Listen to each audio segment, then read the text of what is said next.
골로새서 4장 2절로 9절까지 말씀 우리 한 목소리로 합독하도록 하겠습니다. 기도를 계속하고 기도에 감사함으로 깨어 있으라. 또한 우리를 위하여 기도하되 하나님이 전도할 문을 우리에게 열어주사 그리스도의 비밀을 말하게 하시기를 구하라. 내가 이 일 때문에 매임을 당하였노라. 그리하면 내가 마땅히 할 말로써 이 비밀을 나타내리라. 외인에게 대해서는 지혜로 행하여 세월을 아끼라. 너희 말을 항상 은혜 가운데서 소금으로 맛을 냄과 같이 하라. 그리하면 각 사람에게 마땅히 대답할 것을 알리라. 두기고가 내 사정을 다 너희에게 알려주리니 그는 사랑받는 형제요 신실한 일꾼이요 주 안에서 함께 종이 된 자니라. 내가 그를 특별히 너희에게 보내는 것은 너희로 우리 사정을 알게 하고 너희 마음을 위로하게 하려 함이라. 신실하고 사랑을 받는 형제 오네시모를 함께 보내노니 그는 너희에게서 온 사람이라. 그들이 여기 일을 다 너희에게 알려주리라. 아멘. 습관이라는 말이 있고요, 루틴이라는 말이 있습니다. 이 두 단어 모두 반복적인 행동을 한다라는 의미가 있습니다. 근데 중요한 차이가 있는데, 먼저 습관은 내가 인지하고 인식하지 않아도 그냥 환경에 의해서 촉발되는 행동이라고 합니다. 그러니까 밥을 먹을 때 수저를 놓으시지 않습니까? 이런 것들은 밥 먹을 환경 때문에 그냥 자연스럽게 되어지는 거예요. 이것은 의도적으로 막 인지하거나 생각하지 않아도 자연스럽게 되어지는 겁니다. 이런 것이 습관이라고 합니다. 근데 루틴이라는 것은 의도를 가지고 지속적으로 노력해야 되는 행동을 말합니다. 그러니까 지속적으로 노력하지 않으면 반대로 이 루틴은 사라지게 되는 겁니다. 예를 들어서 매일 아침에 30분씩 걷기를 하는 것은 루틴이 될 수가 있습니다. 그래서 이걸 지속적으로 안 하면 사라지게 될 거예요. 정리를 해보면 우리가 의식하지 않고 의도하지 않아도 뇌가 막 자동적으로 하게 하는 이 반복적인 행동을 습관이라고 하고요, 우리가 의식하고 의도를 가지고 또 우리의 의지를 들여서 지속적으로 노력해야 하는 반복적인 행동은 루틴이라고 합니다. 근데 이 루틴의 특징이 있는데, 루틴은 보상을 원해요. 보상을 주어야 합니다. 많은 운동 선수들이 자기만의 루틴이 있는데, 특히 탁구나 테니스 같이 서브하는 운동에 특히 루틴이 많아요. 나달이라는 테니스 선수 혹시 아시나요? 네, 그런 선수가 있습니다. 근데 이 선수가 서브하기 전에 항상 하는 루틴이 있는데, 발로 땅을 쓱쓱 문질러요. 일단은 그 다음에 라켓으로 두 발바닥을 텁니다. 그리고 손에 공을 여러 개 들고 있다가 첫 번째 공은 버려요. 그 다음에 라켓으로 공을 바닥에 계속해서 튀깁니다. 그리고 남는 한 손 가지고 자기 신체를 6, 7군데를 만진대요.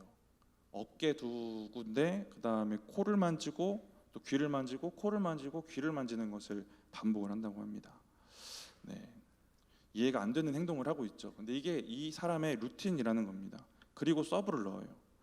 이렇게 루틴을 하는 선수들의 공통적인 이유를 들어보면 이걸 안 하면 불안하다는 겁니다. 이걸 해야 되는 거예요. 그러니까 안도감을 위해서. 근데 우리의 신앙생활을 한번 돌아보면요, 저와 여러분도 반복적으로 하는 거룩한 영적인 행동들이 있습니다. 예를 들어서 우리가 찬양을 하거나 성경을 읽기도 하고 기도를 하기도 하고요, 전도도 하고요. 우리의 거룩한 루틴이 될 수가 있는 거예요. 근데 이 루틴의 의미처럼 우리가 의식하여 의지를 가지고 막 반복적으로 하는 행동들이에요. 그리고 루틴의 이 특징처럼 우리도 보상을 생각할 수도 있습니다.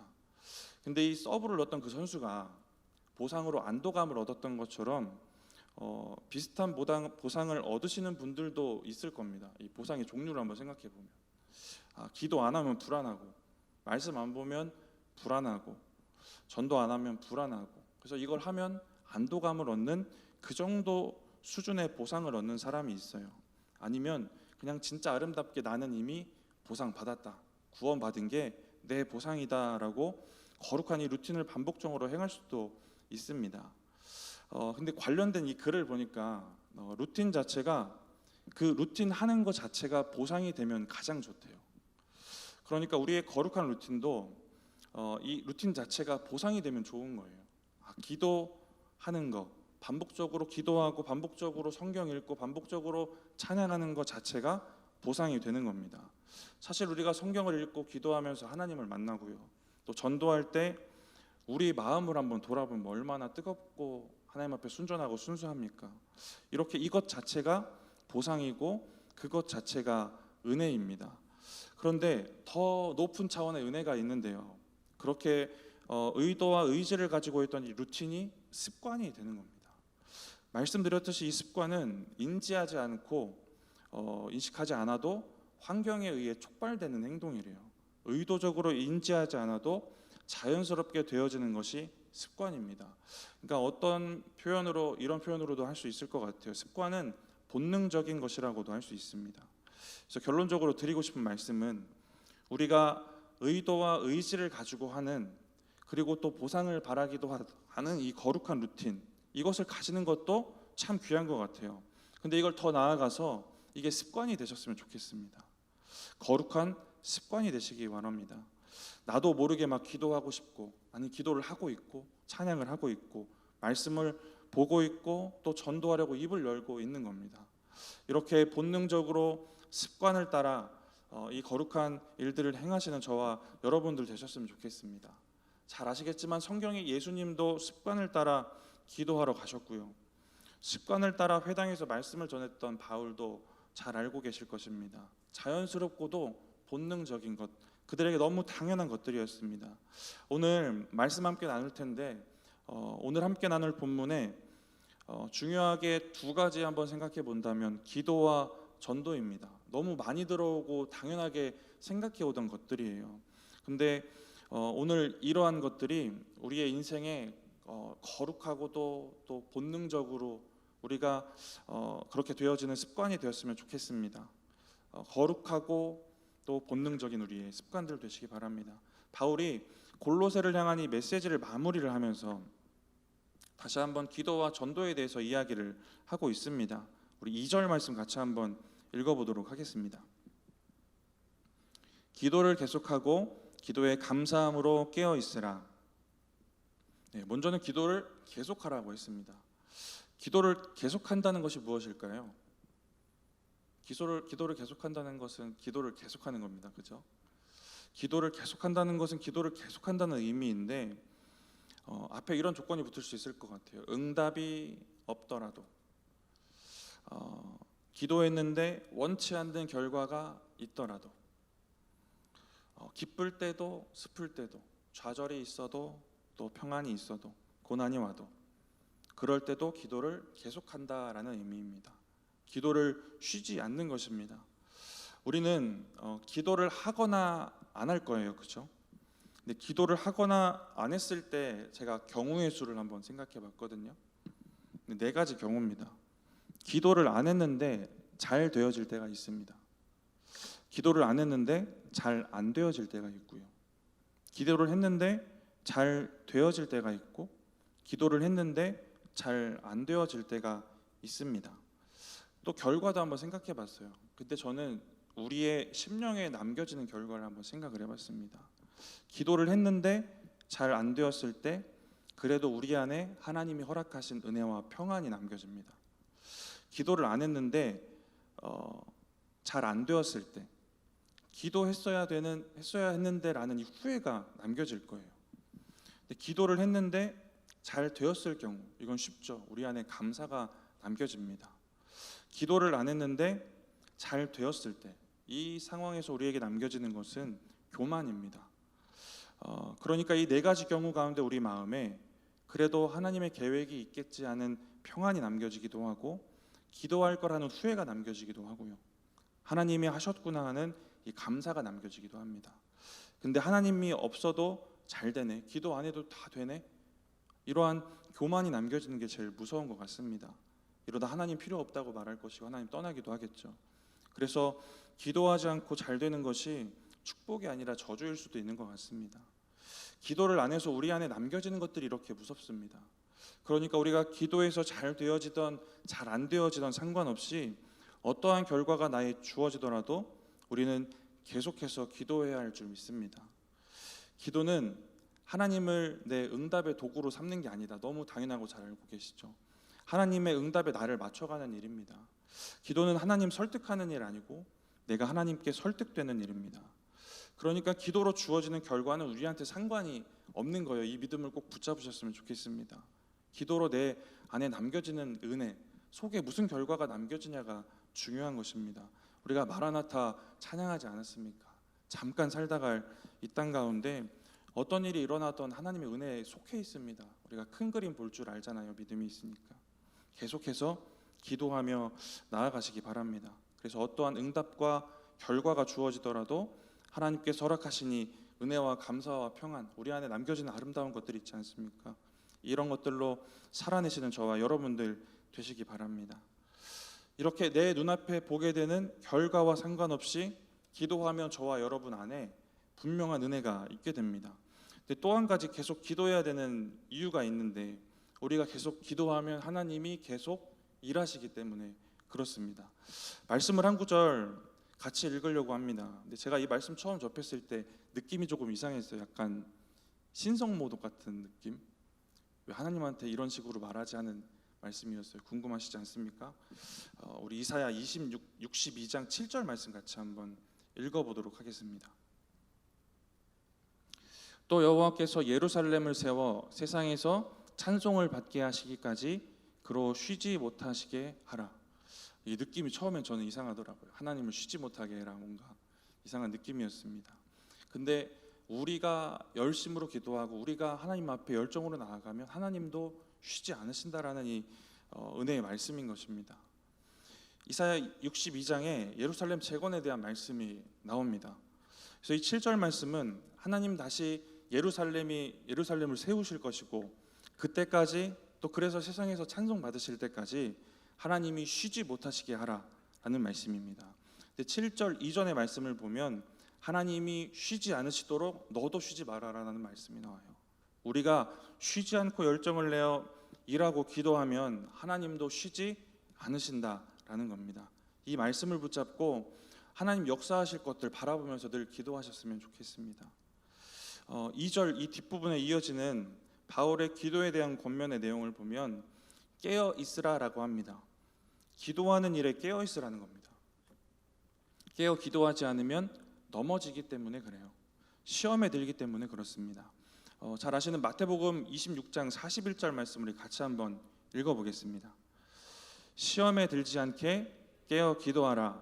마음에는 원이로되 육신이 약하도다 하시고, 우리 예수님도 시험에 들지 않게 깨어서 기도하라고 하셨어요. 기도에 깨어있지 않으면 시험에 든다라는 것입니다. 기도는 내 마음에 하나님 맞추는 거 아니고 하나님 마음에 나를 맞춰가는 일 아닙니까? 기도하면 우리가 예수 그리스도와 더 깊이 연합되지 않겠습니까? 예수로 가득 채워진 거기에 시험의 틈탈 틈이 안 생기는 겁니다.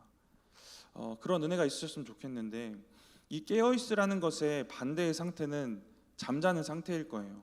주님이 시험에 들지 않게 깨어 기도하라고 하실 때 진짜 제자들이 실제로 잠을 자고 있지 않았습니까? 기도해야 할 때 잠을 자고 있습니다. 근데 우리는 늘 기도할 때를 살고 있는 줄 믿습니다. 기도하지 않고 살 수가 없으니까요.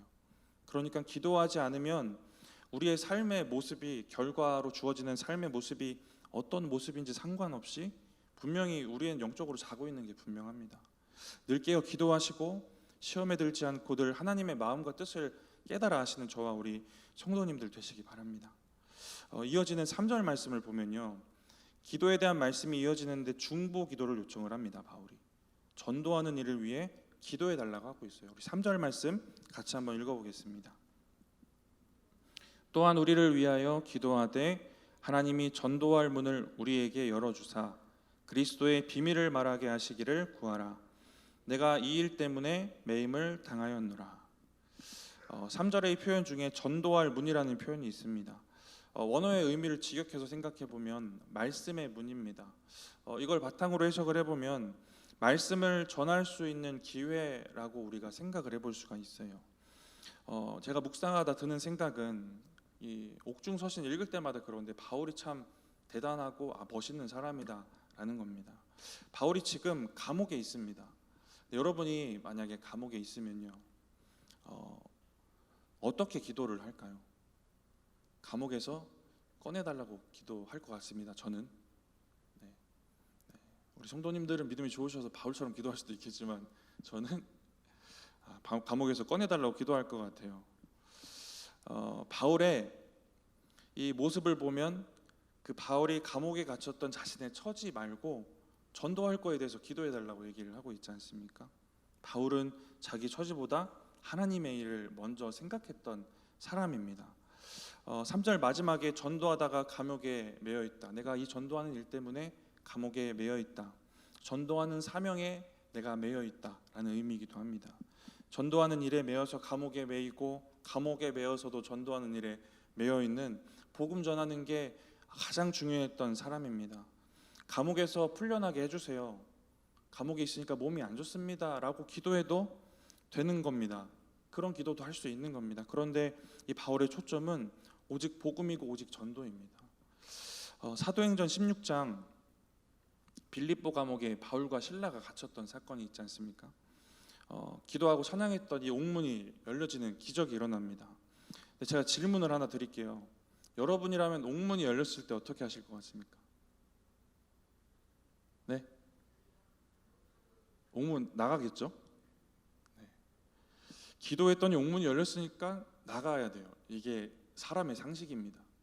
이게 하나님의 응답이다라고 생각을 해도 될 것만 같은 그러한 조건이 다 갖춰져 있어요. 하나님 말씀대로 내가 복음을 전했고 그러다 옥에 갇혔고 그러다 찬양했는데 옥이 열렸고 그럼 나가는 게 맞는 것 같습니다. 근데 바울은 어떻게 했는지 우리가 너무 잘 알고 있지 않습니까?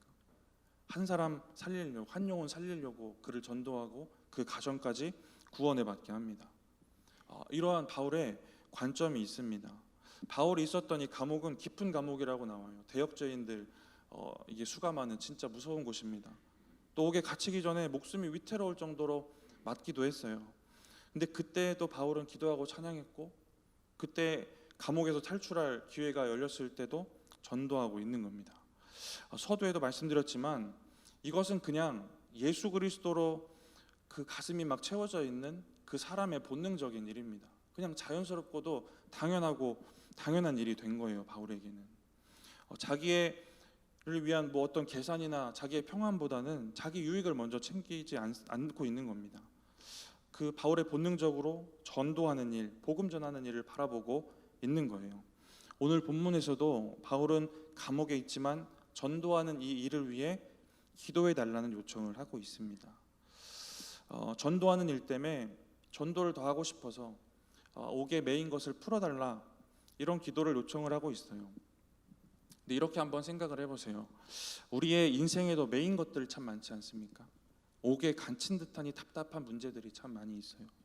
근데 저와 성도님들의 이 매인 것들을 하나님이 풀어주셔야 하는 이유를 물어보시면 뭐라고 우리가 답할 수 있겠습니까?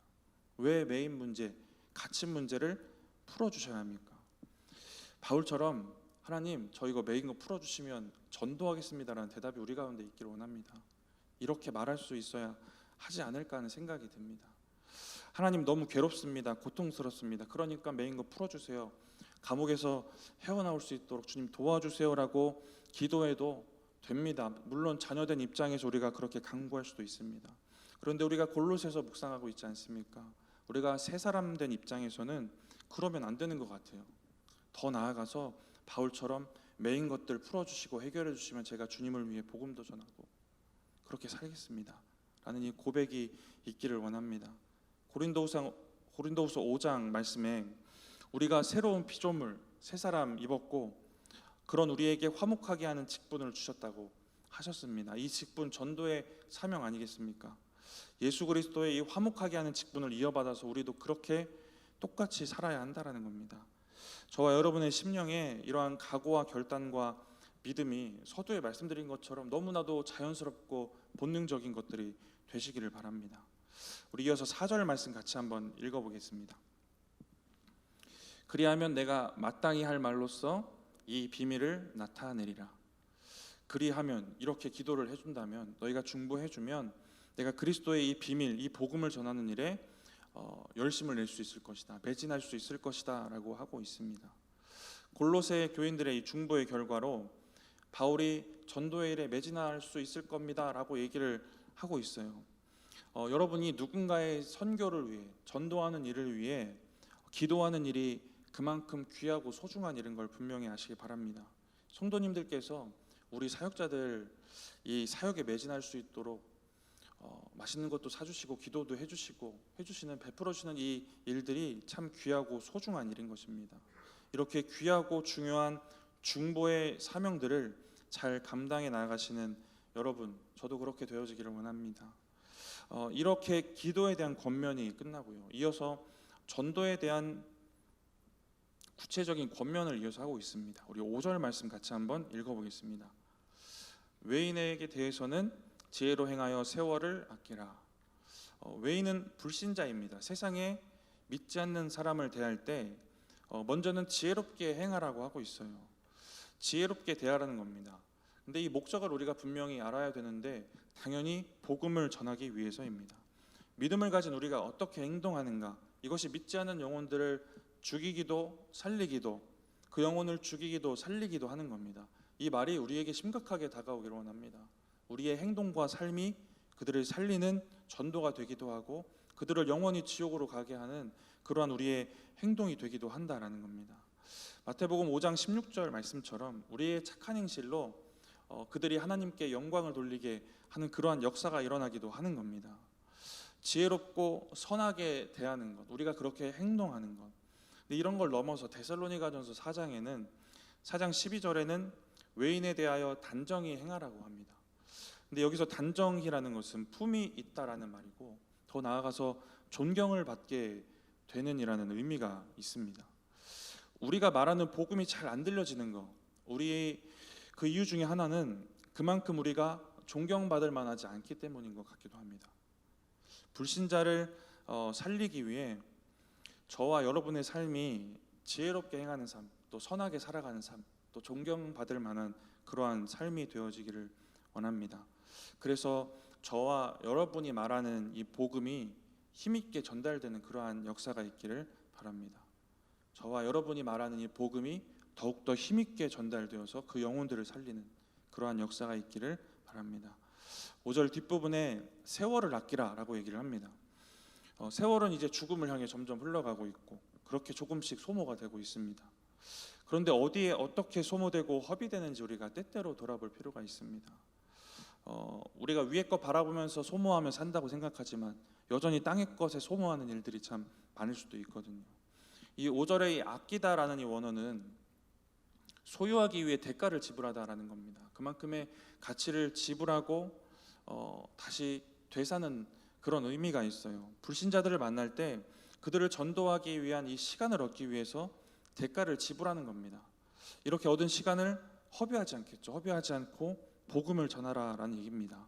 그래서 여기서 세월은 내가 전도할 세월이기도 하지만 믿지 않는 자들이 구원받을 기회가 있는 세월이기도 합니다. 우리의 입장에서는 그들을 살릴 기회이기도 하다라는 것인데, 그래서 새 번역에는 기회를 막 선용하라라는 의미, 그리고 공동 번역에는 잘 살려라라는 의미로 번역이 되기도 합니다. 우리의 행실을 지혜롭고 거룩하게 해서 그들을 살릴 기회를 잘 살려라라는 얘기입니다. 이어지는 말씀 6절 말씀 가운데 이러한 기회를 잘 살리기 위해서 우리가 지혜롭게 행해야 될 것들 중에 한 가지, 그 한 가지를 이야기를 하고 있습니다. 우리 6절 말씀 같이 읽어보겠습니다. 너희 말을 항상 은혜 가운데서 소금으로 맛을 냄과 같이 하라. 그리하면 각 사람에게 마땅히 대답할 것을 알리라. 말에 대한 부분이 나옵니다. 그냥 말이 아니라 전도를 위한 말입니다. 전도를 위한 말의 두 가지 원칙을 얘기를 하는데, 먼저는 은혜 가운데서 하라고 얘기를 하고 있어요. 은혜 가운데서, 은혜가 있는 상태에서 말하라는 얘기입니다. 제가 말이 많이 없습니다. 가장 말을 많이 하는 순간이 바로 이 순간이에요. 제가 말을 안 하면 안 되니까 여기는. 극도로 말을 많이 하는 순간이 바로 이때입니다. 근데 극도로 말을 안 하는 경우가 있는데 내 안에 은혜가 없다고 느껴질 때입니다. 마음이 좋지 않을 때 말을 안 합니다. 극도로. 우리 속에 있는 게 말로 나온다라는 누가복음 6장 45절 이 말씀이 진짜라서 그래요. 우리 속에 있는 게 마음에 가득한 게 입으로 나오기 때문에. 우리 안에 그렇다면 은혜가 없으면 은혜 없는 말이 나올 것이고, 우리 가운데 은혜가 있으면 은혜가 말로 나오지 않겠습니까? 이렇게 은혜로 충만해서 은혜로운 말 하시는 저와 여러분들 되셨으면 좋겠습니다. 이 말이 영혼을 살리는 말이 될 것입니다. 우리가 속한 교회도 살릴 수 있고, 또 우리 공동체도 살릴 것이고, 믿지 않고 죽어가는 영혼들도 살리게 될 것입니다. 이 두 번째 원칙은 소금으로 맛을 냄과 같이 하라라는 것입니다. 소금으로 맛을 내면 음식이 맛있어집니다. 그러니까 이것은 맛있는 말이에요. 친절한 말이기도 하고 유익한 말이기도 하고 참 은혜로운 말이기도 합니다. 근데 이 소금이라는 것은 적절하게 들어가야 또 좋은 맛을 내지 않습니까? 이처럼 적절하고도 재치 있는 말이기도 합니다. 그래서 6절 하반부에 이렇게 소금처럼 말하는 것은 믿지 않는 자들에게 마땅한 대답이 됩니다. 적절한 말이 돼요. 그리고 소금의 많은 기능 중에 하나는 부패를 막는 것입니다. 이렇게 썩지 않게 하는 말, 깨끗하고 정결하고도 좋은 말, 누군가를 살리는 말을 말하기도 합니다. 이렇게 은혜 가운데서 말하고 소금으로 맛을 냄과 같이 말하고, 그래서 불신자에게 마땅한 대답이 되고 그들의 마음을 얻어내는 말이 되는 겁니다. 그래서 그들이 복음을 듣고 구원에 이르게 하는 말입니다. 마음을 얻어내는 말, 마음을 얻는 말이 있고 얻지 못하는 말이 있습니다. 마음을 얻지 못하는 말이 있어요. 뭐가 나 있는 말이 있어요. 사람마다 각자 이 뭐가 나 있는 말이 다 다릅니다. 각자의 그 방어 기제가 다르고 거기서부터 나오는 말들이 있어요. 이처럼 우리의 연약함이나 옛사람의 잔재에서 나오는 말들이 있습니다. 이런 말들이 불신자의 마음을 잃어버리게 한다, 마음을 얻지 못한다라는 것들을 우리가 분명히 알고 이러한 말들을 주님께 내어놓고 기도했으면 좋겠습니다. 근데 반대로 또 마음을 얻는 말이 있을 것입니다. 여러 가지가 있겠지만 두 가지만 한번 생각을 해보면 그 하나는 존중하는 말입니다. 이 이야기, 이 예화를 많이 아실 것인데 김돌세라는 백정이 있어요. 양반 두 사람이 고기를 사러 왔는데 첫 번째 양반이 이렇게 말합니다. 돌쇠 이 백정놈아, 양반이 먹을 거니 큼직하게 고기 한 근 썰어봐라, 이렇게 말을 합니다. 두 번째 양반은 김서방 고기 한 근 부탁하네, 이렇게 얘기를 해요. 주문한 고기가 나왔는데 똑같이 한 근을 주문했는데 두 번째 양반의 고기가 훨씬 큽니다. 그래서 첫 번째 양반이 화를 내면서 욕을 해요. 그러면서 물어봐요, 왜 그러냐고. 그랬더니 이 김돌세가 이렇게 말을 합니다. 그 고기는 백정놈이 썰어서 그렇고 저 고기는 김서방이 썰어서 그렇습니다, 이렇게 대답을 했다고 합니다. 존중의 말은 마음을 얻어요. 우리의 입술에 존중의 말이 그래서 필요합니다. 근데 이 예화를 제가 가져온 이유는 양반이 백정에게 그랬던 것처럼 백정이면은 굳이 존중 안 해도 되잖아요. 존중 안 해도 되는 사람까지, 나보다 진짜 지극히 낮은 사람까지, 거리에서 구걸하고 노숙하는 사람에게라도 우리가 존중하고 아껴주고 사랑하는 말, 우리가 그렇게 말할 수 있으면 그 존중은 진짜이실 거예요. 거기서도 그렇게 할 수 있으면 그러한 존중하는 말이 있기를 바랍니다. 또 한 가지 마음을 얻는 말은 공감하는 말입니다. 제가 이 두 가지 사람의 얘기를 해드릴 건데 예수님이 이렇게 공감하셨던 이 순간들이 저는 제일 좋아하는 성경 중에 하나예요. 오늘 자고 가려고 하는데 재워줄 수 없겠니? 누구한테 했던 말일까요? 삭개오를 만난 예수님이 하신 말입니다. 여러 가지 말을 하실 수 있었을 것 같아요. 죄를 지적하실 수도 있었을 것 같고. 근데 무엇에 공감하는 말이었을까요? 삭개오의 외로움에 공감하시는 말입니다. 그리고 우물가의 여인에게 예수님이 남편 어디 갔냐고 물어보십니다. 그랬더니 남편이 없다고 대답을 해요. 그랬더니 예수님이 6번째 재혼한 남편이 있지 않느냐? 라고 하셨습니까? 그렇게 얘기 안 하고 그들이 진짜 남편이 아니니 네 말이 맞다라는 공감을 해주십니다. 여인의 이 공허한 마음에 공감해 주세요. 동의해 주시고. 예수님은 삭개오와 여인의 마음을 얻습니다. 이들은 구원받고 하나님의 사람으로 살아요. 이렇게 예수님의 말은 두 영혼을 살리는 말이 됩니다. 참 은혜롭고 소금 같은 말 아닙니까? 이렇게 예수님처럼 공감하고 또 동의하고 마음을 얻으시는 여러분 되시기 바랍니다. 이렇게 여러 가지 공감을 하고 마음을 얻을 수 있는 말이 있겠지만 이 말들로 마음을 얻어서 전도하시고 영혼들을 살려내시기 바랍니다. 늘 전도하기 위해 마음을 얻는 말, 은혜롭고 소금 같은 말 하시기 바랍니다. 이렇게 바울은 본론의 메시지를 골로새서 본론의 메시지를 마무리를 하면서 다시 한번 기도와 전도에 대해서 강조를 하고 있습니다.